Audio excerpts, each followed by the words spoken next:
Cathedral of St. George's Greek Orthodox in downtown Beirut. Cathedral of St. George's Greek Orthodox in downtown Beirut. Magen Abraham Synagogue in downtown Beirut. Magen Abraham Synagogue in downtown Beirut. Family matters such as marriage, divorce and inheritance are still handled by the religious authorities representing a person's faith, the Ottoman millet system. Calls for civil marriage are unanimously rejected by the religious authorities, but civil marriages held in another country are recognized by Lebanese civil authorities. Before the civil war, the neighborhoods of Beirut were fairly heterogeneous, but they became largely segregated by religion since the conflict. 104. East Beirut has a mainly Christian population with a small Muslim minority, while West Beirut has a Sunni Muslim majority with small minorities of Shia, Christians and Druze. Since the end of the Civil War, East and West Beirut have begun to see an increase in Muslims and Christians moving into each half. The southern suburbs are populated largely by Shia Muslims, while the eastern and northern suburbs are largely Christian. The city is also home to a small number of Latin Rite Roman Catholics in the form of an apostolic vicariate with Archbishop Paul Dada, OCD, as the apostolic vicar. Beirut Central District. The Beirut Central District, BCD, or Centerville, is the name given to Beirut's historical and geographical core by Solidaria, the vibrant financial, commercial, and administrative hub of the country.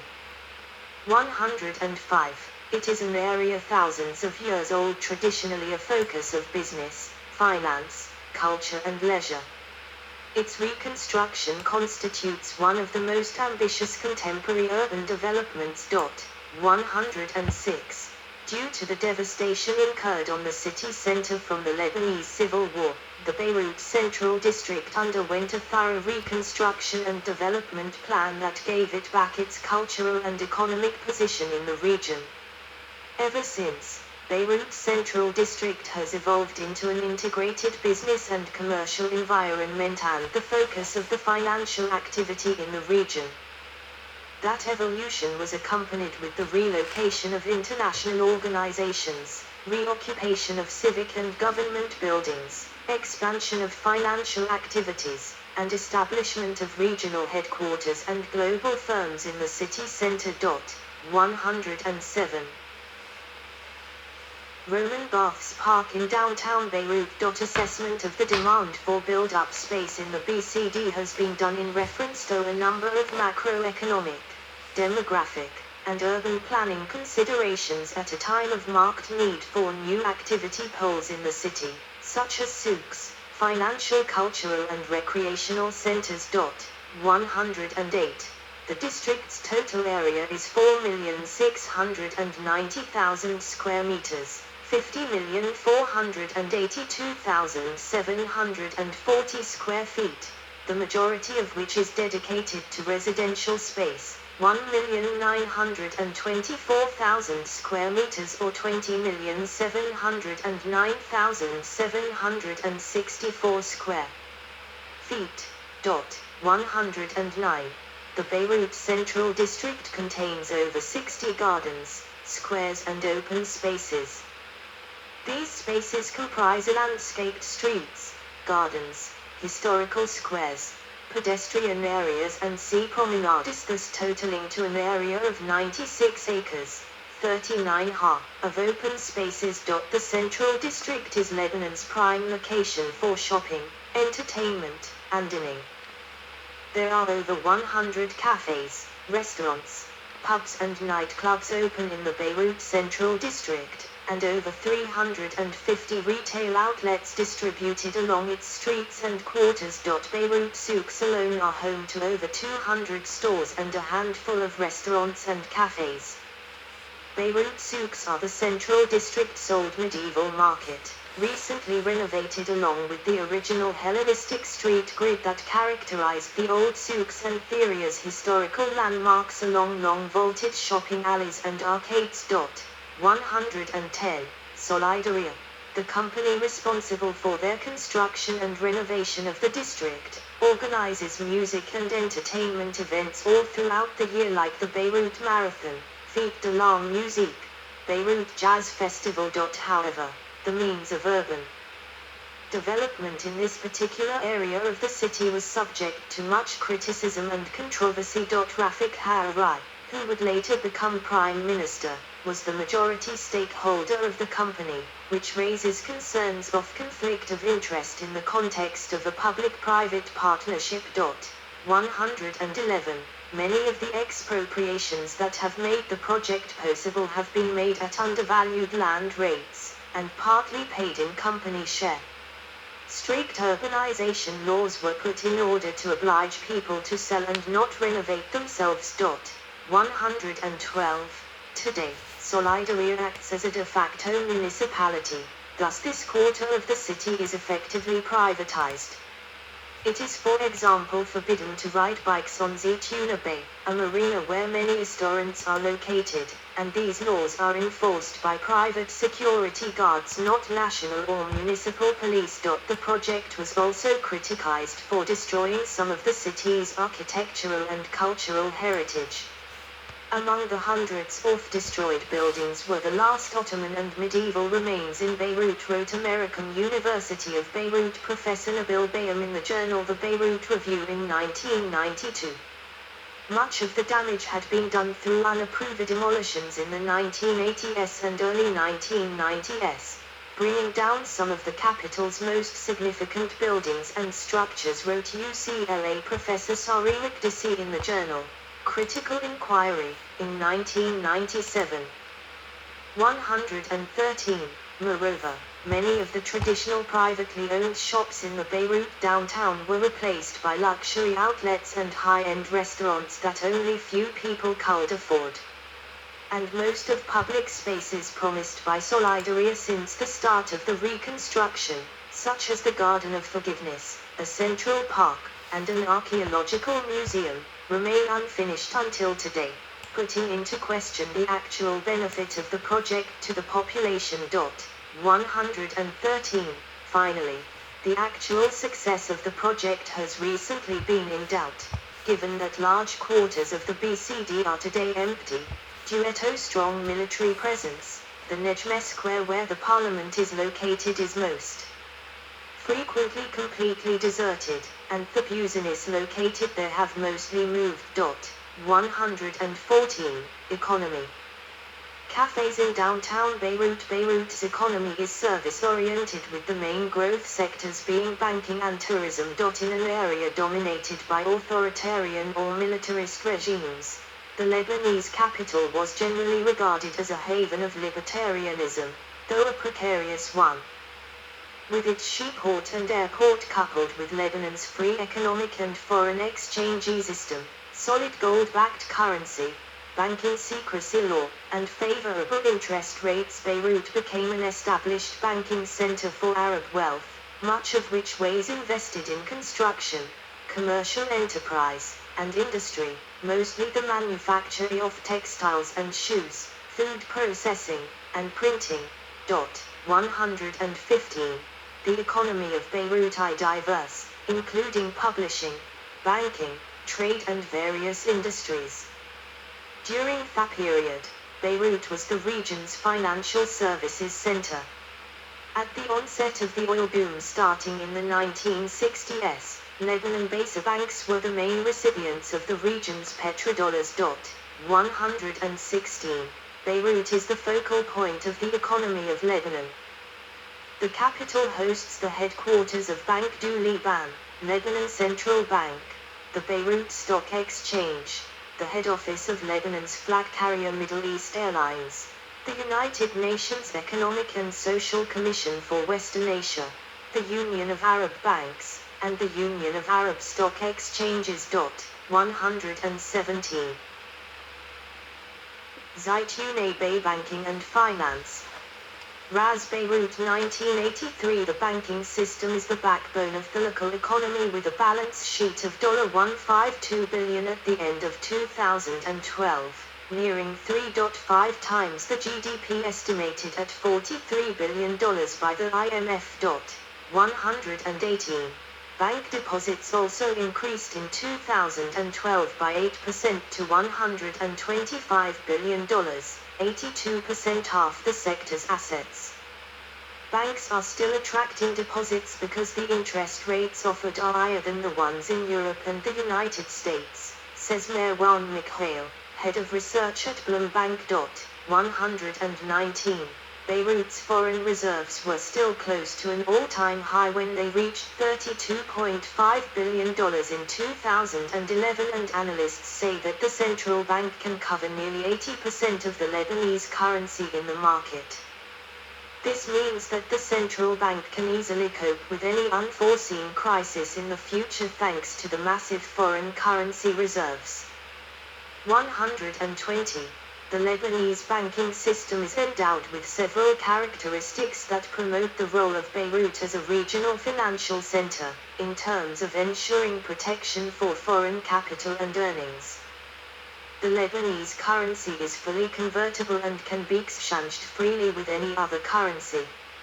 Moreover, no restrictions are put on the free flow of capital and earnings into and out of the Lebanese economy. The passing of the banking secrecy law on the 3rd of September, 1956, subjected all banks established in Lebanon as well as foreign banks' branches to the secret of the profession. Both Article 16 of Law No. 282 dated 30 December 1993 and Article 12 of Decree No. 5451 dated the 26th of August 1994 offer exemptions from income tax on all interest and revenues earned on all types of accounts opened in Lebanese banks. On the 1st of April 1975, Decree No. 29 established a free banking zone by granting the Lebanese government the right to exempt non-residents' deposits and liabilities in foreign currency from the income tax on interest earned. The required reserves imposed by the bank duly banned by virtue of Article 76 of the Code of Money and Credit. The premium of deposit guarantee imposed on bank deposits to the profit of the National Deposit Guarantee Institution. 121. Tourism.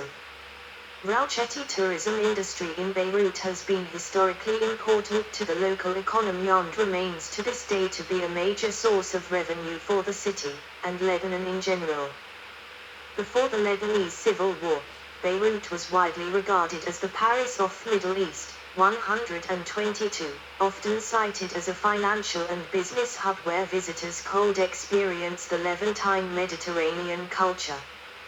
Beirut's diverse atmosphere and ancient history make it an important destination which is slowly rebuilding itself after continued turmoil. However, in recent times, certain countries, such as the United States, have frequently placed Lebanon, and Beirut in particular, on their travel warnings lists due to the many car bombings and orchestrated acts of political violence. 123, 124, 125. Pigeon Rock's sunset. According to the 2012 tourist statistics, 34% of the tourists in Beirut came from states within the Arab League, 33% came from European countries, mainly France, Germany and Britain, and 16% from the Americas, about half of which are from the United States.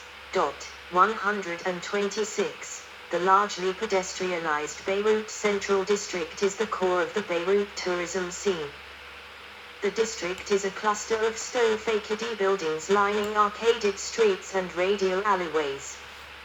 The architecture of the area is a mix of French architecture and Venetian Gothic architecture mixed with Arabesque and Ottoman architecture. The district contains numerous old mosques and Crusader churches, as well as uncovered remnants and ruins of the Roman era. The district contains dozens of restaurants, cafes and pubs, as well as a wide range of shopping stores mainly in Beirut souks. High-rise hotels and towers line the district's new waterfront, marina and seaside promenade. Another popular tourist destination in Beirut is the Cornish Beirut, a 4.8 kilometers, 3 mi, pedestrian promenade that encircles the capital's seafront from the St. George Bay in the north all the way to Avenue de Paris and Avenue General de Gaulle south of the city. The Corniche reaches its maximum height above sea level at Rausch, a high-rise residential neighborhood rising over a giant white limestone cliff and facing the recognizable offshore Rausch rocks. Beirut is one of Beirut's most appealing neighborhoods, a lovely place to stroll during daytime and a destination for going out in the evening. Beirut is within Beirut's Green District with a 75-acre, 30-hectare, public park, the Beirut Pine Forest, and a 50-acre, 20-hectare, hippodrome.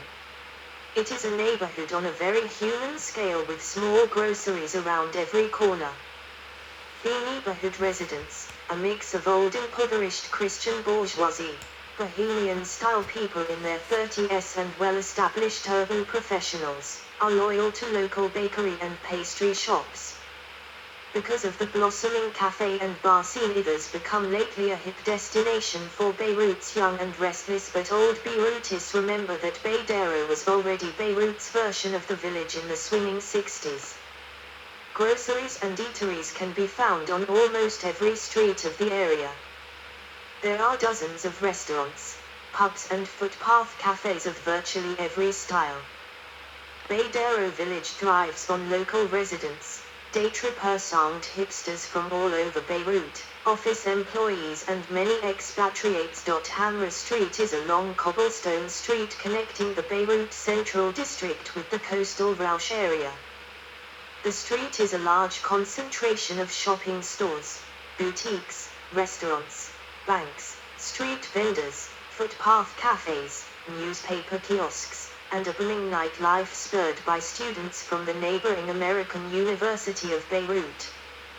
The Aub Campus is another popular visitor destination, composed of a cluster of 19th-century red-roofed buildings dispersed on a wooded hill city overlooking the Mediterranean. MEA is Beirut's artistic bohemian quarter, full of narrow streets and historic buildings from the French era. It is located east of the Beirut Central District, bordering the Saifi village.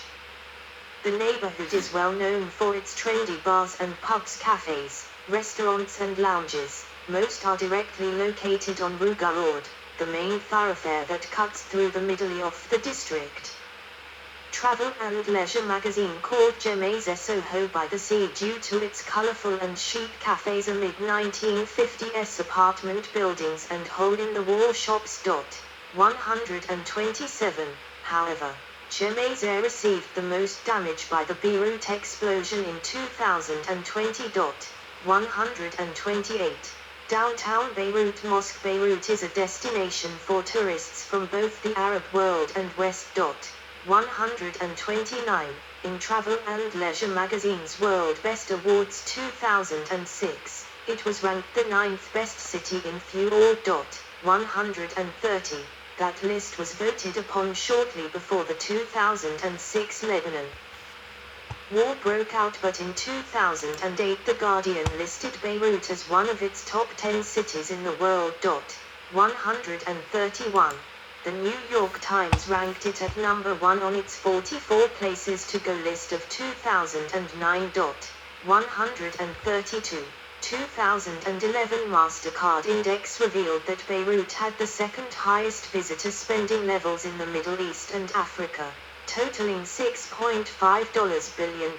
133.